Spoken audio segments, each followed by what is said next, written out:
Welcome to another video. और ये है सोलो लेवलिंग के सीजन 2 के एपिसोड 1 का रिव्यू। तो जी हाँ, 2025 के शुरुआत के साथ हमें मिलता है सोलो लेवलिंग के सीजन 2 का एपिसोड 1।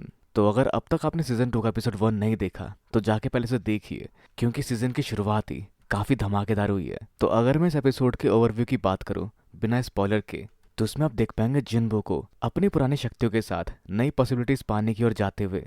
और साथ ही इसके कुछ शुरुआती एपिसोड भी काफ़ी धमाकेदार होने वाले हैं, जिसमें आप देख पाएंगे उस विलन को भी जो उसका इंतजार काफ़ी समय से कर रहा था, मतलब जो जिन्बो के लिए खतरा होने वाला था। पर ये पहला एपिसोड ही काफ़ी कुछ रिवील करने वाला जिन्बो की आइडेंटिटी के बारे में या ओवरऑल उसके पावर के बारे में। तो अगर ये सब जानकर आपकी थोड़ी सी भी हाइप बनी हो तो आगे जाने से पहले अगर आप स्पॉइल नहीं होना चाहते तो जल्दी जाके इस एपिसोड को कंप्लीट कीजिए।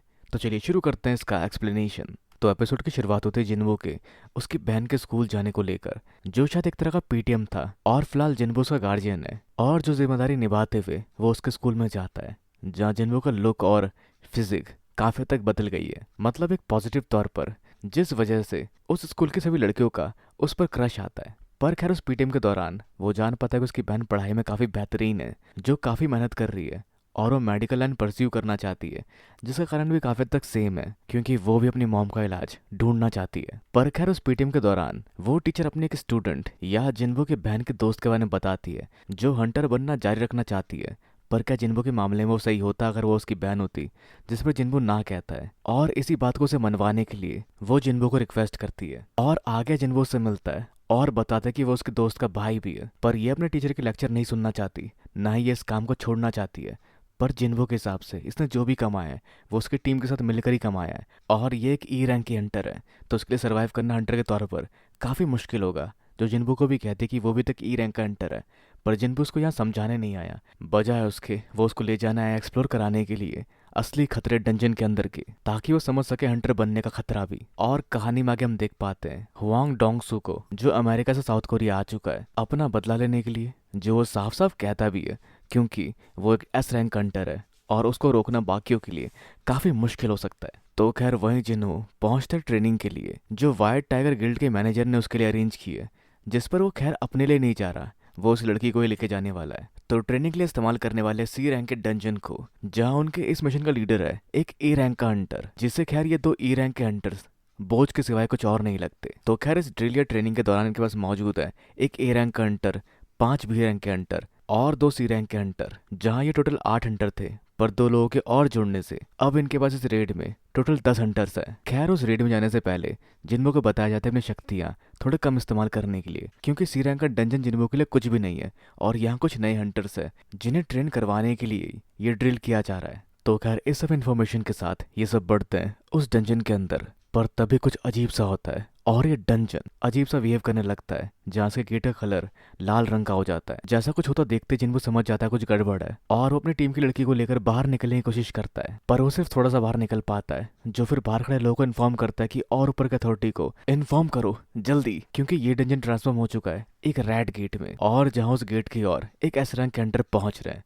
पर खैर अंदर की ओर जब जिन्बो अपनी आंखें खोलता है तो वो खुद को एक अलग एनवायरनमेंट में पाता है, जिस जगह चारों तरफ बर्फ होती है, और उसके साथ ही वो गेट गायब हो जाता है, क्योंकि ये एक रेड गेट था जो बाकी गेट से काफ़ी अलग है। क्योंकि जैसे आप इस गेट के अंदर पहुंचते हैं ये आपको बाहर की दुनिया से अलग कर देता है, जिससे बाहर निकलने के 2 ही तरीके हैं, पहला बॉस को हराना, या दूसरा काफी समय तक बॉस को ना हरा पाने पर डंजन का आउटब्रेक होना, जिससे इसके अंदर के बीस्ट डंजन छोड़कर असल दुनिया में पहुंच जाते हैं, और उस समय तक कोई भी बाहर से यहाँ कोई मदद नहीं भेज सकता। साथ ही इसके अंदर के मैजिक बीस्ट बाकी बीस्टों से ज्यादा पावरफुल होते हैं, जहाँ तभी आगे उनकी ओर एक हमला होता है जिसकी चपेट में उनमें से खंटर आ जाता है, और दूसरा वार जिन्बो रोक लेता है, जिस हमले के पीछे होते हैं आई सेल्फ, जिनका ये हमला यहाँ मौजूद कमजोर लोगों के लिए था, यानी जिन्बो के पार्टी की मेंबर और उस शख्स पर जिस पर उसका असर हुआ। तो अगर हम बात करें आई सेल्फ की तो वह काफ़ी क्रूर होते हैं, जिसको देखते हुए उन्हें कहा जाता है एक राक्षस या आई स्लेयर। तो खैर इस डंजन के इस खतरे को देखता हुआ इनका लीडर 2 पार्टी बनाने की बात करता है, क्योंकि वो सबको साथ लेकर नहीं चल सकता, जो पावरफुल लोग अपने साथ लेकर आगे बढ़ने वाला है ताकि इनके सर्वाइवल का चांस बढ़ जाए।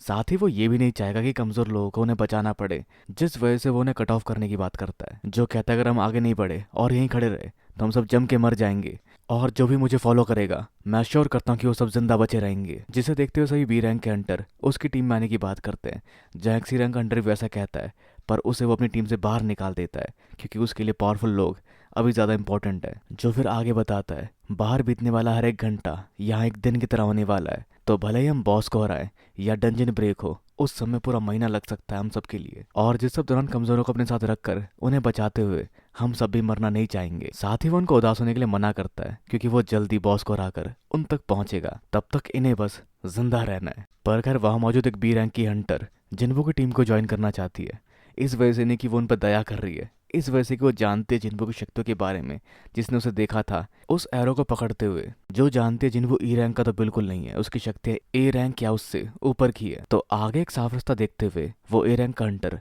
उस तरफ बढ़ने की बात करता है और जिन्वो चुनता है पीछे जंगलों का रास्ता, जिसके साथ वो उन सबको बेस्ट ऑफ लक कहकर वहां से निकल जाता है। जहाँ खैर आगे ए रैंक हंटर की टोली को दिखता है कुछ पंजों का निशान जो कि एक भालू का होता है, या यूं कहें कि आइस बेयर का होता है, जो शायद पोलर बेयर का बड़ा भाई है। तो इसका मतलब ये है कि जिस तरफ जिन्वो बढ़ रहा है उस तरफ भी काफी सारे आइस बेयर होने वाले हैं, तो ई रैंक हंटर की टोली पक्का मरने वाली है। जहाँ इनके हिसाब से उनके पास प्रॉपर ट्रेनिंग भी नहीं होगी, पर एक चीज समझ नहीं पाता, उनके पास एक बी रैंक की और सी रैंक की हंटर भी थी, तो इसने ई रैंक वाले शख्स को उनका लीडर अज्यूम क्यों किया, जिसकी रियलिटी कुछ और ही है जो हम सभी जानते हैं। तो खैर आगे ने सामना करना पड़ता है आइस बियर का, जिसका सामने अपने शील्ड के इस्तेमाल से काफ़ी बेहतरीन तरीके से कर पाता है, जो आइस बियर के पंजे तोड़कर उसको एक ही वार से हरा देता है। पर जहाँ इसकी स्ट्रेंथ से ज़्यादा इसके गियर काम आते दिखाई दे रहे हैं। तो खैर जिस तरफ जिन्वो की टीम बढ़ती है वहाँ बी रैंक की हंटर ऑब्जर्व कर पाती है कि यहाँ पर उन्हें आगे नहीं जाना चाहिए क्योंकि यहाँ कई सारे आइस बियर के पंजों के निशान हैं, जिसका मतलब यहाँ खतरा हो सकता है। पर जिन्वो जानता है कि यहाँ आइस बियर हैं, जिस वजह से यहाँ कोई और पावरफुल बीस्ट या फिर आई सेल्फ जैसा खतरा नहीं होगा। जब तक वो इस जगह के अंदर है उन्हें बस सामना करना पड़ेगा आइस बियर का, जिससे खैर थोड़ा टाइम लगता है पर वो समझ पाते जिन्वो के इंटेंशंस को। खैर जहाँ आगे ठंड देखता हुआ जिन्वो ने चौंका देता है और अपने इन्वेंट्री से निकालता है कुछ कपड़े उनके लिए, जिसे देखकर वो हैरान होते हैं क्योंकि एक हाई रैंक के हंटर को भी 2 या उससे ज़्यादा सामान स्टोर करने में काफ़ी मुश्किल होती है। पर उन्हें यहाँ मिलते हैं कंफर्टेबल और गर्म कपड़े, जिससे जिन्वो की टीम की लड़की उससे पूछती है आखिर आप हैं कौन, जो उसके सर पर हाथ रख कर सिर्फ यही कहता है मैं तुम्हें यहाँ पर लेकर आया हूँ और मैं तुम्हें यहाँ से बचाकर बाहर निकालूंगा। जिसके बदले वो सिर्फ यही चाहता है कि वो कुछ भी ना पूछे। जैसा ही कुछ जिन्वो उन दोनों से भी उम्मीद करता है कि वो भी कुछ भी ना पूछे, जिसके साथ ही उनकी तरफ बढ़ता है एक आइस बियर, जिसे देखते हुए जिन्वो अपने लड़ने का एक मोड चुनता है। खैर जहाँ उस गेट के बाहर एक एस रैंक का हंटर उसके अंदर इन्वेड करने की कोशिश करता है, पर वो ऐसा नहीं कर पाता। जो सिर्फ ये उम्मीद कर सकता है कि कुछ ए और बी रैंक के हंटर भी वहाँ गए हैं और अगर सब कुछ सही रहा तो वो इस गेट से जिंदा बाहर निकल पाएंगे। यानी ये सब किम के ऊपर डिपेंड करता है। पर उनके गिल्ड का मैनेजर क्लेरिफाई करता है कि वहाँ कोई और भी है जो है संग जिन्वो, जिसकी रैंक वैसे ई है पर वो रीएवेकेंट हुआ है, पर जिसकी करंट पावर के बारे में ये ज़्यादा नहीं जानते क्योंकि उन्होंने डायरेक्टली उसकी पावर चेक नहीं की। खैर तभी वहाँ पर एंट्री होती है डोंग सुक की, जिसके मुंह से भी वो सिर्फ एक ही नाम सुन पाता है जो होता है ई रैंक हंटर संग जिनू, जो एक रेड गेट के अंदर फंसा है। जिसे देखते हुए डोंग सू डिसअपॉइंट होता है, जिसे उम्मीद थी एटलीस्ट उसको देख तो पाएगा, पर अभी ये सब डिपेंड करता है अंदर चलने वाली फाइट के ऊपर। तो खैर डोंग सुक को वहां तक लेकर आने वाले ए रैंक वाले शख्स को भी लगता है कि जिन्हू लकी है क्योंकि डोंग सुक भी रेड गेट को तोड़कर अंदर नहीं घुस सकता। पर कितना लकी है ये तब पता चलेगा जब वो रेड गेट से बाहर निकल पाएगा, जिस गेट के अंदर हम देख पाते हैं जिन्वो के जलवो को, जो अपने हाथों से उन सभी आइस बियर को हरा देता है। जहाँ वैसे जिन्वो भी देख पाता है उसका एक्सपीरियंस लेवल ज्यादा बढ़ रहा है रेड गेट के अंदर। पर फिलहाल तब भी सबका सवाल यही होता है कि आखिर वो है क्या चीज या कौन है वो। तो आगे ये लोग यहाँ कैंपिंग करते हैं और बेयर मीट खाते हैं ताकि ये उसे खाकर यहाँ और टाइम तक सरवाइव कर सके। पर जिन्वो अब भी ट्रेनिंग के लिए निकला होता है जैसा इनको लगता है, पर खैर जिन्वो वहाँ अपनी बाकी शक्ति आजमाने जाता है, जो उस भालू की गुफा को ढूंढकर उनसे अपनी शैडो आर्मी को लड़ाता है, जो काफी तक बराबरी की टक्कर देने में कामयाब होती है, जिनके अलग अलग एट्रीब्यूट अलग अलग तरह से काम आते हैं उन बेयर के अगेंस्ट। जिससे हम ये देख पाते हैं कि उनकी ओवरऑल शक्तियाँ एक दूसरे को बराबर की टक्कर दे रहे हैं, पर जिनके इस्तेमाल करने से जिन्वो का माना पॉइंट कम होता दिखाई देता है। पर खैर तभी वह एंट्री होती है इन सभी भालुओं के बॉस की, जो काफ़ी पावरफुल होता है, जिसके अगेंस्ट जिन्वो का कोई भी शैडो आर्मी का वॉरियर किसी काम नहीं आता और जिन्वो का माना पॉइंट भी 0 हो जाता है। यानी वो दोबारा अपनी शैडो आर्मी को समन नहीं कर सकता। पर उसके पास एक वॉरियर बचता है जो होता है एग्रेस, जिसे उसकी ओर बढ़ता देख वो भालू तेजी से वार करने पहुंचता है एग्रेस के ऊपर, पर एग्रेस उसके वारों से बचकर उसके कंधे को जख्मी कर देता है और आगे कई सारे और वार करता हुआ उसके पैरों को भी जख्मी कर देता है। पर अपने उस जख्मी हालत में भी वो भालू अपने एक और वार का इस्तेमाल करने ही जा रहा था, पर इससे पहले कि वो ऐसा कर पाता इगरिस उसकी गर्दन उड़ा देता है। जो देख जिन्बो समझ पाता है कि अगर इगरिस शुरुआत से उसके साथ तलवार के साथ ही लड़ता तो पक्का वो हरा चुका होता जिन्बो को उस समय, और उसके अभी के लेवल के हिसाब से शायद वो इगरिस की पावर के बराबर है। पर नहीं, वो मानता है कि वो इगरिस अभी भी कमजोर ही है। तो इस सब के साथ ही सभी आइस बियर बीस्ट हार चुके हैं, पर बाकी की टीम यानी ए रैंक हंटर की टीम भी हार चुकी है आइस एल्फ के हाथों। जॉन का लीडर अपने हारते पल में ये समझ नहीं पाता कि कैसे हो सकता है, क्योंकि वो ज्वाइन करने वाला था वाइट गिल्ड टाइगर के एलीट टीम को। पर जहाँ आइस एल्फ बेरहमी से बाकी लोगों को जिनके अंदर थोड़ी सी भी जान बाकी है मारते चले जाते हैं, जो सब देख वो घबरा कर वहां से भागना शुरू कर देता है। और फिर हमें आगे दिखता है एक हैंडसम घोड़े पर बैठा आइस एल्फो का लीडर। तो अब तक की कहानी में सी रैंक का डंजन रेड गेट वाला डंजन बन जाता है, जिसके अंदर जिन्बो और बाकी लोग फंस जाते हैं। जहाँ जिन्बो वहाँ मौजूद मैजिकल बीस्टों को हरा देता है, और फिर आगे कहानी में उन हारे मैजिक बीस्ट का जिन्बो शैडो एक्सट्रैक्शन कर लेता है, जिसके साथ ही अब वो जिन्बो की टीम का हिस्सा है। और कहानी में आगे रेड गेट के बाहर खड़े लोग अंदाजा लगाते हैं कि रेड गेट के अंदर क्या हो रहा होगा। जिन्हें यहाँ खड़े 3 घंटे हो गए तो अंदर लगभग 3 दिन बीत चुके होंगे, और अंदर का माहौल काफी खतरनाक होगा उन सभी लोगों के लिए। जहाँ वैसे डोंगसुक भी होता है, जिसे लगता है कि जिन्बो अब तक मारा गया होगा, और वो वहां से निराश होकर जाने लगता है। और तभी वो नोटिस करता है कि वो वहां पर व्हाइट टाइगर गिल्ड के लोगों के साथ गया था। तो वो वहाँ इन लोगों की पार्टी के साथ क्यों गया, जिस पर व्हाइट टाइगर गिल्ड के मैनेजर कहते हैं वो मुझे जानता है और उसने मुझसे रिक्वेस्ट की थी कि उसे सी रैंक का डंजन ऑब्जर्व करना है। जो इस जवाब से संतुष्ट होकर वहां से जाने लगता है, लेकिन नहीं, तभी वो वहां पीछे जाकर उस मैनेजर की गर्दन को पकड़ लेता है, क्योंकि वो जानता है इस मैनेजर के बारे में, जो हर बार कहीं ना कहीं से कुछ नए टैलेंट्स को, कुछ नई इंटरेस्टिंग चीजों को ढूंढ लेता है। खैर जहाँ आगे उसको व्हाइट गिल्ड टाइगर के कैप्टन रोकते हैं और छोड़ने के लिए कहते हैं उस मैनेजर को, जिससे दोनों के बीच में गहमा गहमी शुरू हो जाती है। और अगर इन्हें जल्दी नहीं रोका गया तो एस रैंक की फाइट काफी घातक हो सकती है। जहाँ खैर आगे दोनों अपने बिगड़े मिजाज के साथ एक एक वार करते हैं, और उसके बाद क्या होता है जानने से पहले हम बढ़ते हैं उस डंजन के अंदर, जहाँ ए रैंक का हंटर काफी खराब हालत में जंगल में घूम रहा होता है, जिसे लगता है कि अगर उसके पास उसके गियर्स होते तो उस ठंड से लड़कर अपने दुश्मनों को हरा देता। जहाँ आगे बढ़कर उसे दिखते हैं सभी आइस बेयर मारे गए हैं, और वो समझ पाता कि क्यों जंगल में कोई भी भालू नहीं आया। तो ये किसने किया? क्या ये उस ई रैंक वाले का काम है, या फिर यहाँ भी आइस एल्फ आए थे जो इस खौफ के साथ वापस अंदर की ओर भागता है? तो वही अगर हम बात करें एस रैंक हंटर्स की लड़ाई की, तो उनके इस पंचेस को या वार को रोक लेता है ए रैंक का ये हंटर, जिसे देख दोनों एस रैंक के हंटर्स ने अपनी शक्ति थोड़ी कम कर ली थी। जो खैर डोंगसुक का इंटरेस्ट जिन्बू में देखते हुए क्लियर करता है कि उसे पक्का पता है कि जिन्बू ई रैंक का ही हंटर है, जिसने इस बात की दोबारा पुष्टि की थी। और जो वांग डोंगसुक की मौत का रीजन बताता है, जो सर्विलेंस टीम ने बताया था कि वो मारा गया था रंजन में बॉस को हराते हुए। पर इस कहानी में से यकीन नहीं होता, क्योंकि ये कहानी झूठ है जो लोगों को बताई गई है। असली कातिल तो डी रैंक का वो हंटर था जिसके पापा यूजिन कंस्ट्रक्शन के मालिक हैं। तो अगर इसे ऐसा लगता है तो ये आखिर जिन्बू के पीछे क्यों है? तो ये सिर्फ एक बहाना है उसे मारने का, मतलब इसे किसी को मारने की इच्छा इसलिए।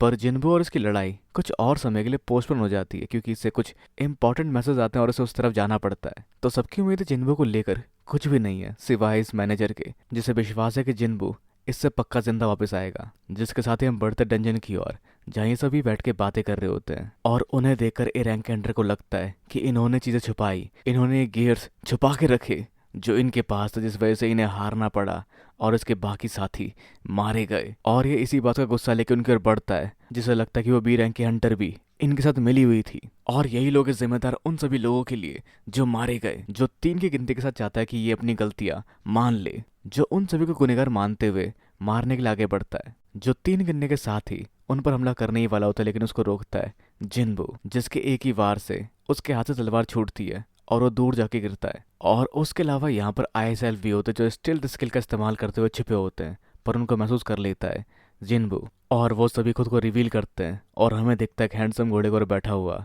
उनका बॉस, जो जिन्बू से बातें करना शुरू करते हैं। और कहीं ना कहीं जिन्बू भी उनसे बात कर पाता है, जहाँ जिन्बू खुद नहीं जानता कि वो उनकी भाषा कैसे समझ पा रहा है, जो कहीं ना कहीं सिस्टम की शक्ति है। और आगे एल्फो का बॉस बताता है कि उनके एक साथी को लगा इन सभी इंसानों में एक काफी पावरफुल इंसान है जिससे लड़ने के लिए बेताब था। पर तभी अगले ही पल जिन्बू उसकी सारी बेताबी दूर करते हुए उसे आरएनआई पीसेस कर देता है, और वो मुस्कुराता हुआ ही मारा जाता है, जो दिखाता है जिन्बू की शक्तियों का रेंज और उसकी तेजी का खौफ, जो उनके बॉस का सामना करते हुए उस हैंडसम घोड़े को मार देता है, जिसके लिए हमें 2 मिलीसेकंड का मौन व्रत रखना चाहिए। और आगे वो एल्फ बताना शुरू करता है कि उसे जिन्बो के अंदर से कोई भी इंसानों वाली फीलिंग नहीं आ रही, तो वो इंसान दिखने या बनने की कोशिश क्यों कर रहा है। अब ऐसा क्यों? क्योंकि इन एल्फों के अंदर भी कोई ना कोई सिस्टम जरूर है जो उन्हें बताता रहता है कि उन्हें इंसानों को मारना है, उन्हें इंसानों को मारना है। जो जिन्बो से नहीं लड़ना चाहता और कहता है उन इंसानों को मेरे हवाले कर दो, पर जिन्बो उससे पूछता है कि तुम इंसानों के पीछे क्यों पड़े हुए हो, जिसके बाद वो अपने बारे में बताना शुरू ही करता है कि दोबारा ग्लिच होता है और वो दोबारा वही पहुंच जाता है, इंसानों को मेरे हवाले कर दो। तो शायद हो सकता है ये गेट भी जिन्बो के सिस्टम की ही कारस्तानी है, जिसके अंदर के ये जीव बस कुछ एनपीसी है जिनके फंक्शन लिमिटेड और तय है, जो खैर जिन्बो भी नहीं समझ पाता। और उनके दोबारा पूछने पर जिन्बो सिर्फ उन्हें मना कर देता है, जिस पर वो कहता है क्या तुम्हें मेरे साथ के ये बाकी लोग दिखाई नहीं दे रहे, हम तुमसे काफ़ी ज़्यादा है। पर तभी जिन्बो इस्तेमाल करता है अपने शैडो एक्सट्रैक्शन टेक्निक का, और उसकी भी फौज काफ़ी बड़ी हो जाती है। और उसके साथ ही अगले पल उन दोनों आर्मीज का आमना सामना होना शुरू होता है, जिस सबको देखते हुए बाकी 3 लोग अपनी जान बचा के भागते हैं। पर कुछ एल्फ उन पर हमला करने ही वाले थे कि जिन्बो ने रोक कर उन तीनों एल्फों को ठिकाने लगा देता है। पर जिन्बो इस फैक्ट को नकार नहीं सकता कि भले ही उसकी आर्मी अमर है, पर उन्हें इस्तेमाल करने के लिए मैजिक लगता है, जो भले ही उस पर काफ़ी ज़्यादा है पर वो तब भी ख़त्म हो सकती है। और सोने में सुहागा उनके बॉस है, जो अपने आप में काफ़ी पावरफुल है, जो फिलहाल जिन्बो से भी ज़्यादा पावरफुल होता है, जिसके खिलाफ अगर जिन्बो एग्रिस के साथ मिलकर भी लड़े तब भी उसे हराना मुश्किल हो सकता है। और इसे रेगुलर सोल्जर तो बिल्कुल नहीं हरा सकते, जिन्बो को कुछ और भी चाहिए होगा। तो खैर आगे वो बताता है उसका नाम है बारका, जो जिन्बो से भी उसका नाम पूछता है, और जिन्बो अपना नाम बताकर लड़ने के लिए तैयार हो जाता है उससे 2 स्वॉर्ड के साथ। और जिस टकराव में जिन्बो अपने कई सारे एबिलिटीज का इस्तेमाल करता है, पर उसके बावजूद भी वो जिन्बो को किनारे कर देता है। पर खैर आगे जिन्बो से रोकने के लिए माना बीस्ट के साथ हमला करवाता है, जहाँ उस बार से जिन्बो को कुछ समय मिल चुका है, पर फिर भी वो उसको रोकने के लिए काफ़ी नहीं होता, जो दोबारा खड़ा होकर बढ़ता जिन्बो की ओर। और उसी दौरान ए रैंक कंट्री भी जिन्बो को मारने के लिए उसको पहुंच रहा होता है कि तभी वहाँ बर्फ जिन्बो को घेर लेती है, और सामने आता है एक नया शैडो बीस्ट जो सामना करता है उस आइस एल्फ के बॉस का। पर ये शैडो एक्सट्रैक्शन कब की जिन्बो ने, जिसके लिए हम बढ़ते कुछ सेकंड पीछे, जब वो ए रैंक कंट्री भी जिन्बो की ओर हमला करने के लिए बढ़ रहा था, और वो मैजिकल बीस्ट भी जिन्बो की ओर बढ़ रहा था। और तभी इग्रिस के साथ जिन्बो ने वो जगह बर्फ से घेर ली और उस ए रैंक के हंटर को मार दिया इग्रिस के हमले से, जिसके अगले पल ही उसने उसकी शैडो एक्सट्रैक्ट कर ली, जो काफ़ी हद तक अनएथिकल लग रहा था क्योंकि जिन्बो ने एक इंसान को मार दिया। पर यहाँ 2 पहलू थे इसके, पहला वो जिन्बो को मारने के लिए आया था, दूसरा वो अच्छा इंसान नहीं था, पर फिर भी इसको जिंदा छोड़ सकते थे, पर किस कीमत तक। वो गलत मान रहा था जिन्बो को बिना किसी गलती के, जहाँ उसकी गलती थी जिसने अपनी अलग पार्टी बनाकर इन सबको मरने के लिए छोड़ दिया था। तो खैर इस बारे में आप क्या मानते हैं? पर खैर उसको मारकर जो शैडो एक्सट्रैक्ट हुई उसकी शक्ति कमाल की थी, जिसका सिर्फ ये मोटिव नहीं था कि जिन्बो के साथ मिलकर लड़े, उसका दूसरा मोटिव था कि वो एक इंसान की एक्सट्रैक्टेड शैडो है जो नंबर 1 पावरफुल है, जिसके वार से उस एल्फ को वो पीछे खदेड़ देता है, और इसका नाम रखता है जिन्बो आयरन। और दूसरा ये पहले से ही गुस्सैल था, और इस समय भी वो गुस्सा होता है, जिसके गुस्सा होने से कुछ रेज निकलती है इंसानों वाली, जिसके बहकावे में वो एल्फ आकर इसी पर हमला करता है, जो दूसरा रीज़न था इसको मारने का, जो मैं भी जिन्बो भी नहीं जानता होगा, जहाँ सरप्राइजिंगली एल्फ वो चीज़ें काम करती है और एल्फ से लड़ने के लिए उस तरफ डाइवर्ट हो जाता है। पर उसके वार इतने तेज नहीं होते जिन वारों को वो आसानी से डॉच कर पाता है, जो आगे डिमांड करता है कि उसे रोकने के लिए सिर्फ वही नहीं, जिन्बो और इग्रिस को भी लड़ने आना चाहिए।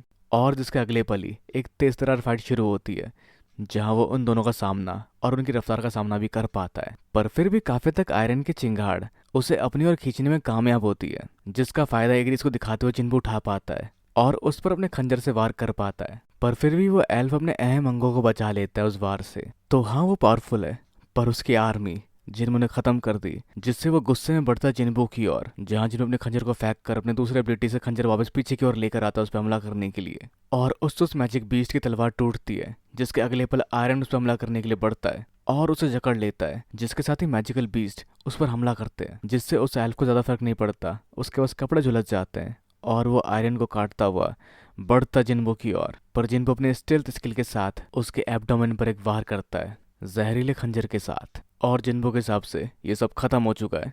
पर उसे लगता है कि खत्म तब होगा जब वो कहेगा खत्म हुआ है, पर ऐसा नहीं होता। जहाँ अगले पल वहाँ दोबारा सामने आता है आयरन और उसके हथौड़े के वार से ये एल्फ मारा जाता है। हाँ बस आयरन का कंट्रोल खो चुका है, वो उसको और पीटता है, जिसे रोकता है जिन्बो। तो मे भी उस ए रैंक हंटर की ज़्यादा यूजफुल वर्जन को हम देख पा रहे हैं यहाँ पर। और जिस सबके साथ ही वो गेट फिर से अपीयर हो जाता है, मतलब अब वो लोग यहाँ से बाहर निकल सकते हैं। तो वहीं उस डंजन के बाहर वो लोग कैप्टन को घर जाने के लिए कहते हैं, पर वो अपने टीम मेंबर को छोड़कर यहाँ से कहीं नहीं जाएंगे।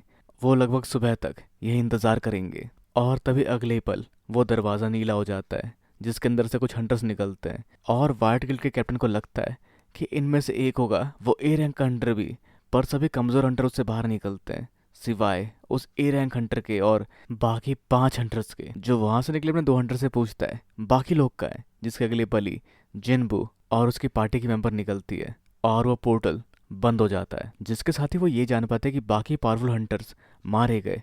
और वो हैरान होता है कि सिर्फ लोअर रैंक के हंटर ही वहां से वापस आ पाए। तो आगे वहां से जिनबू घर जाने की सोचता है, पर तभी उसे वो एस रैंक हंटर रोक लेता है कुछ सवाल जवाब करने के लिए।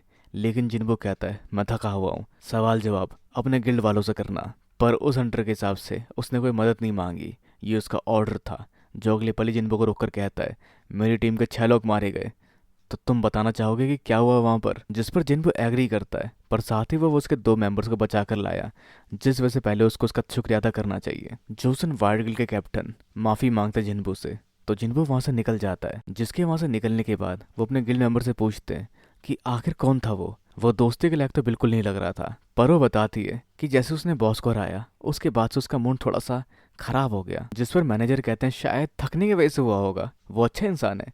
और जिसे देखते हुए आगे वाइट गिल्ड टाइगर के कैप्टन कहते हैं किसी भी कीमत पर उसे हमारे गिल्ड में लाओ। और खैर कहानी में आगे उसकी टीम की ये मेंबर उसको अब उसके नाम से बुलाती है, ना कि बॉस या भैया लगाकर, या मोर स्पेसिफिकली जापानीज के हिसाब से जिनको कुन कह के, ना कि सान, जहाँ सान बड़े के लिए इस्तेमाल करते हैं और कुन किसी को प्यार से कहने के लिए इस्तेमाल करते हैं। जब उसे हम अपने बराबर का समझते हैं, जो खैर जिन्बो के भरोसे पर अगले दिन के रेड के लिए तैयार होती है। पर उस सब को छोड़कर जिन्बो को चिंता होती है उस पावरफुल डंजन की, जिसमें से उसको सिर्फ एक ही चीज मिली, और वो होता है ये खंजर, जो उनके फाइनल बॉस के शेडो एक्सट्रैक्शन नहीं कर पाया तीनों ट्राई करने के बावजूद भी, जिसका मतलब वो काफी पावरफुल था उनके मुकाबले। पर जिन्बो की चिंता इसके अलावा ये भी होती है कि उसने फिर से मतलब तीसरी बार एक इंसान को मारा, जो इस बार वैसे इतना बड़ा खतरा नहीं था, वो काफी कमजोर था जिन्बो से, पर हाँ उसका दिमाग खराब हो चुका था। पर खैर वो जिन्बो के शेडो आर्मी का हिस्सा बन गया। तो कहानी में आगे सीजन 1 को कंटिन्यू करते हुए बढ़ते कहानी में आगे गिल्ड मास्टर बनने की ओर जिन्हो के साथ जो पिकअप करने आता है जिन्बो को, जो जिन्बो और हान की नजदीकों को देखकर काफी ज्यादा हैरान हो जाता है और आखिर में याद दिलाता है जिन्बो को कि वो एक माइनर है। पर जिन्बो के दिमाग में वैसा कुछ शायद बिल्कुल भी नहीं है। और ये लोग बढ़ते हैं आगे डंजन की ओर, या सी रैंक डंजन की ओर, और बढ़ती है कहानी आगे जिनके सफर की ओर, जिसके लिए उसे लेने आया था अपने साथ जिनो। और इस डंजन कॉन्कर के दौरान जिनो काफी ज्यादा हैरान था, क्योंकि उसे जिन्बो की नई शक्तियां दिखी एक बार फिर से, जो खैर जिन्बो के पास उनके लास्ट रेड से पहले ही आई थी। तो जिनो के लिए काफी ज्यादा नया था और हैरान कर देने वाला था, क्योंकि इस सबसे उसके डंजन के अंदर का इकलौता काम, यानी माना क्रिस्टल, माना स्टोन या एसेंस स्टोन जमा करने का काम भी वही कर लेते हैं।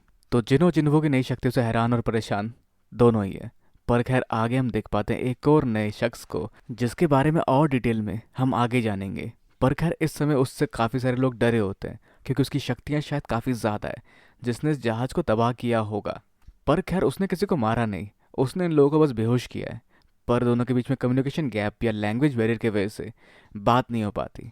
पर बस वो सिर्फ इतना बता पाता है कि वो इंसान है और उसे घर जाना है। और ये चेहरा और ये मुस्कुराहट आपको किसी की याद तो दिलाती ही होगी। अगर हाँ तो कमेंट्स में लिखना बिल्कुल ना भूलें।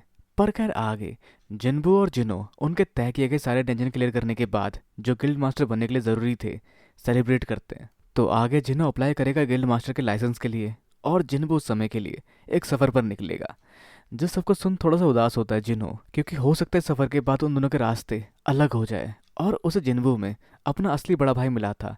भले उसका एक बड़ा भाई है जो उसे 10 साल बड़ा है, पर दोनों के बीच में भाइयों जैसा कुछ भी नहीं है। उसने उसके भाई जैसा कभी कुछ नहीं किया, जिससे वो चाहता है कि काश जिन्बू उसका असली भाई होता। और जिन्बू ये सब सुनकर उसे अपना छोटा भाई मान लेता है। और इस जश्न के माहौल में थोड़ी और खुशी बढ़ जाती है। पर इस सब के अलावा हम बढ़ते हैं जेल की ओर, जहाँ वही शख्स दिखता है जिसने उस शिप को तबाह किया था या नहीं किया था। पर खैर जो भी हो, वो भी एक हंटर है जो काफ़ी पावरफुल है। पर लैंग्वेज बैरियर की वजह से ये लोग इससे बात नहीं कर पाते।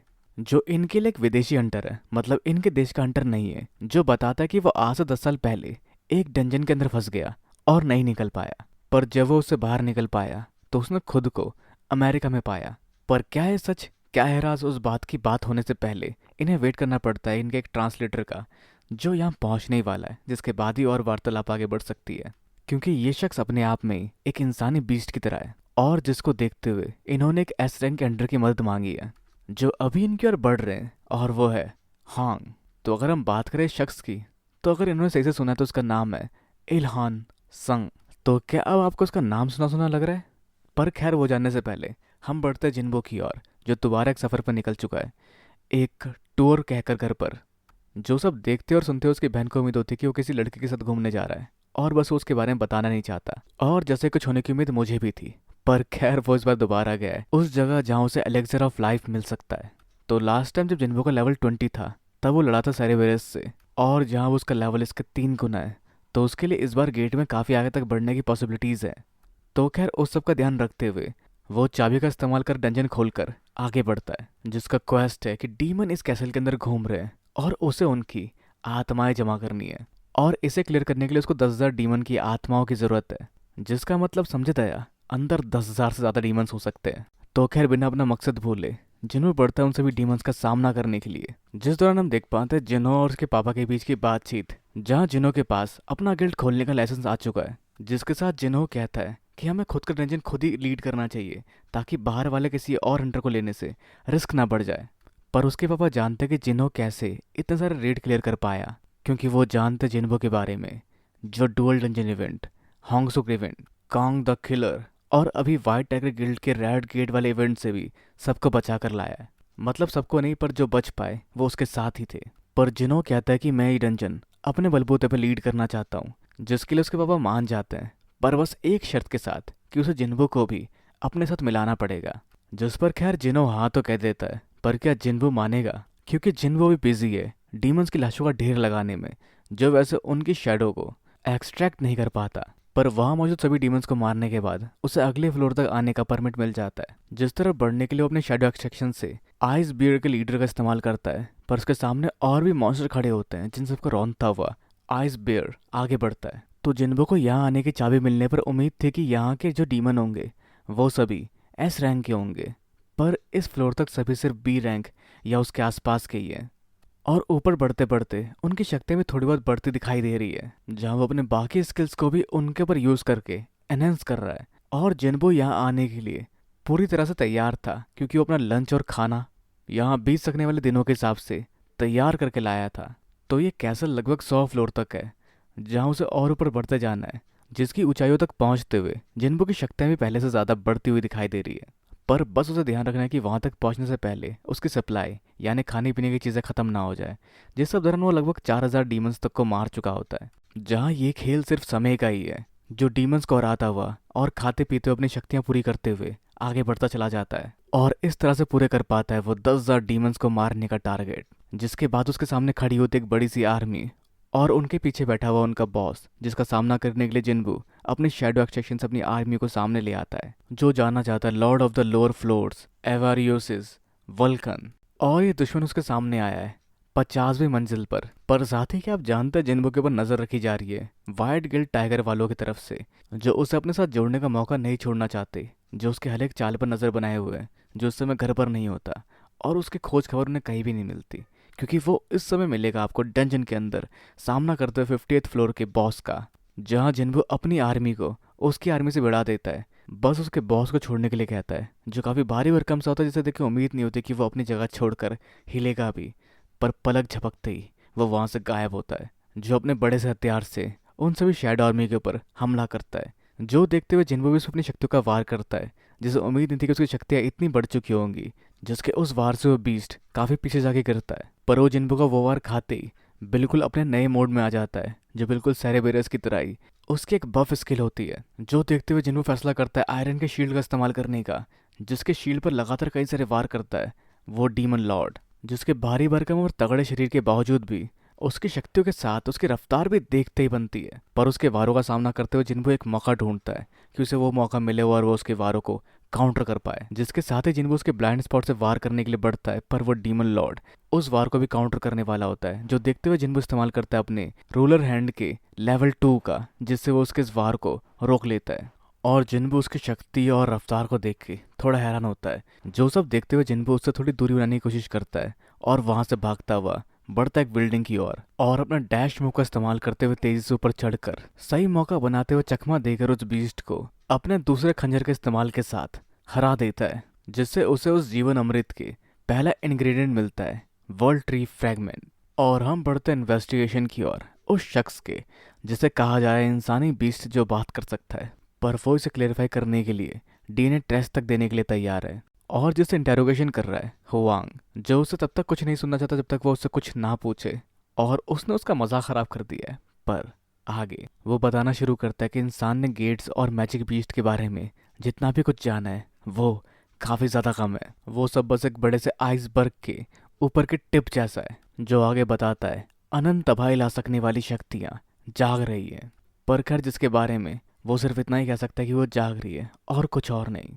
पर ये शख्स सिर्फ अभी उस तरह के किसी भी खतरे को बस रोकना चाहता है, जिस पर होंग कहता है कि तुम्हें अंदाजा भी है कि इस दुनिया में कितने हंटर्स है, पर ये सब संख्या से परे है, संख्या से कोई फर्क नहीं पड़ने वाला। जो सब इल्हान कहता है, क्योंकि उन सब का इस्तेमाल हमारे खिलाफ हो सकता है, जिसको लेकर वो इसके बारे में भी कहता है क्योंकि ये भी काफी शक्तिशाली है। पर लेकिन से उसे आगे बढ़ने से रोक देता है हुआंग और बात करना शुरू करता है उसके बारे में, जिसका एक नाम भी है, जिसकी बीवी और 2 बच्चे भी हैं। जहाँ हुआंग उससे उसके बेटे का नाम पूछता है और हम जान पाते हैं इसके बेटे का नाम जिनबू है, यानी हाँ ये जिनबू के पापा है। जो जान हुआंग उनकी ओर मौत से भरी नजर लिए देखता है, जिसको वो भाप लेते हैं। जो पूछने पे हुआंग उनको उनका जवाब नहीं देता, क्योंकि वो सिर्फ ये मानता है कि यहाँ सवाल सिर्फ वही पूछ सकता है।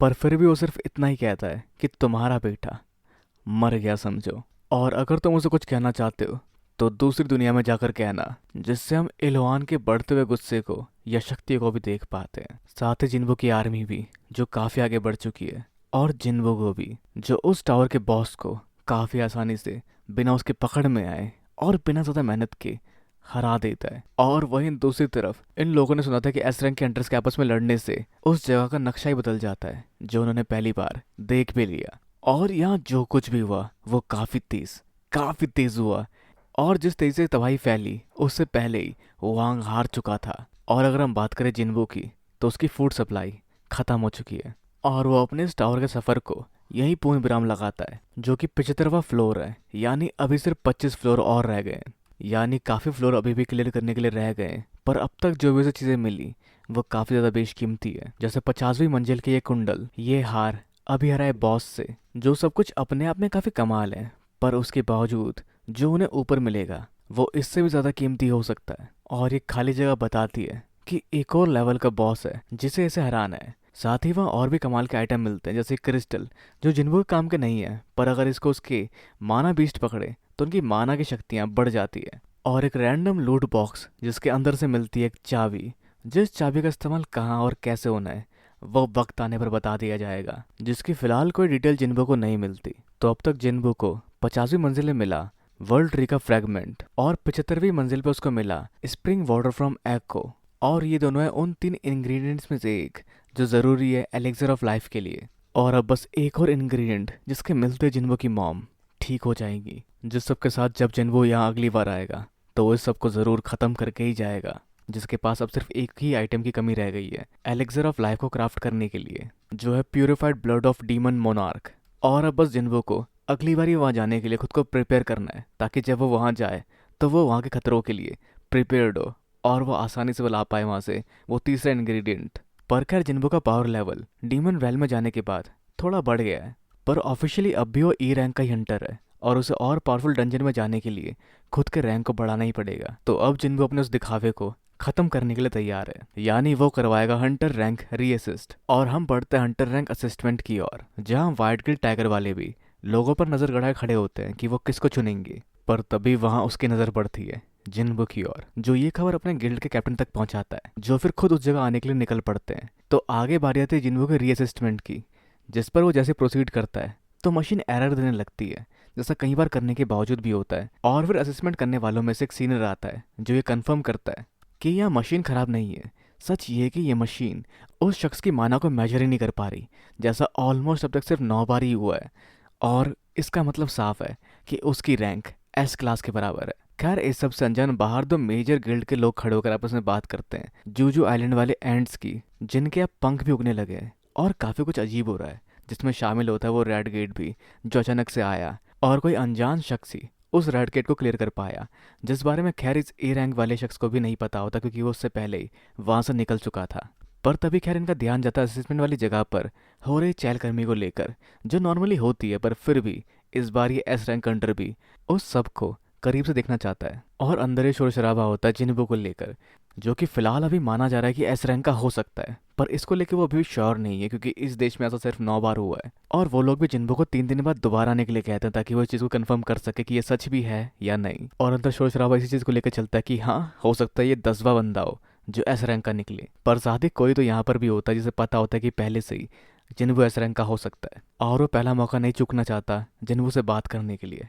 पर तभी खैर वहां पर कुछ और बड़े लोग भी आते हैं। हाँ, ये वही शख्स है जो एस रैंक का हंटर है और जिसका फायर मैजिक काफी कमाल का है, और जो वहां के जिन्बो की माना को महसूस कर पाता है और जान पाता है कि ये शोर शराबा आखिर किस लिए हो रहा होगा। और फिर जिन्बो वहां से गेट कर बढ़ता है, जिसे अपनी ओर आता देख जो खुद को इंट्रोड्यूस करता है और पूछता है जिन्बो से कि क्या तुमने मन बना लिया कि तुम कौन से गिल्ड को चुनोगे, और अगर तुम बिजी ना हो तो क्या हम डिस्कस कर सकते हैं इस बारे में। जिस पर जिन्बो कहता है हाँ मैं हूँ, और माफी मांग के वहां से निकल जाता है। जिसके ऐसे जाने के बाद वो हल्का सा उदास फील करते हैं। खैर जहाँ पे ए रैंक का हंटर समझ पाता है कि सच में जिन्बो की शक्तियाँ दोबारा रीअवेकेंट हुई है, और अगले ही पल उनके पीछे से गायब होता है। तो हो सकता है वो एक असैसिन टाइप हंटर हो। पर खैर तभी वहां पर वो कुछ देर बाद देखते हैं एक और एस रैंक के हंटर को आते हुए, जो बेताबी से वहां भागते हुए आए थे शायद जिन्बो से ही मिलने के लिए। और ये सब देखते हुए चो जांग इन जान पाता है कि शायद ये वही शख्स है जो कि देखा गया था रेड गेट के दौरान, जिसने वहां के बॉस को हराया था। और फिर वो दोनों एक दूसरे को देख भी पाते हैं, और बेक्यूनो यानी वाइल्ड गिल टाइगर के प्रेसिडेंट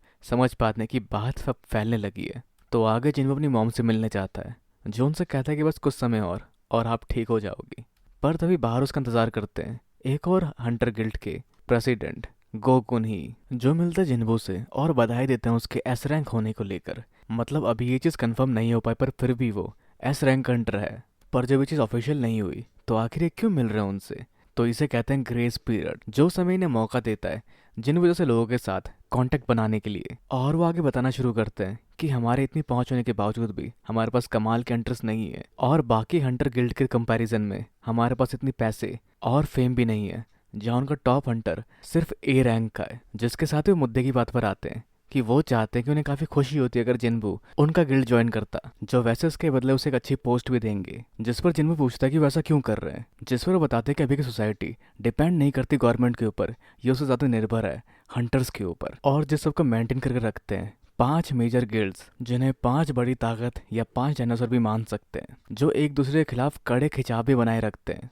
और अगर जिन्बो इस गिल्ड को छोड़कर किसी और गिल्ड को ज्वाइन करता है तो उससे बैलेंस डगमगा जाएगा, और हंटर एसोसिएशन देश के लिए उसकी ताकत होने के साथ साथ उसकी कमजोरी भी हो सकती है। और जिस सबको कहीं ना कहीं मेंटेन रखने के लिए ये चाहते हैं कि जिन्बो उनकी पार्टी ज्वाइन करे, जहाँ जिन्बो को ऑफर काफी तक अच्छा लगता है, पर वो मना कर देता है क्योंकि एसोसिएशन के अंदर की जॉब बस उनका करियर सिक्योर करेगा, और साथ ही चेयरमैन गो जितनी किसी और की रीच नहीं होगी, खासकर न्यूज और गवर्नमेंट के लिए। साथ ही वो काफी कमाल के हंटर है, और वो इस देश के पहले एस रैंक हंटर है, जो उनके ऑरा से दिखता है, जो 80 साल के होने के बावजूद भी एक कमाल का ऑरा मेंटेन करे हुए हैं, जिससे ये मान पाना मुश्किल है कि वो 80 साल के हैं, और जो जिन्बो का इतना सारा लेवल अप करने के बाद भी अब जाके उनके बराबर तक पहुंच पाया है।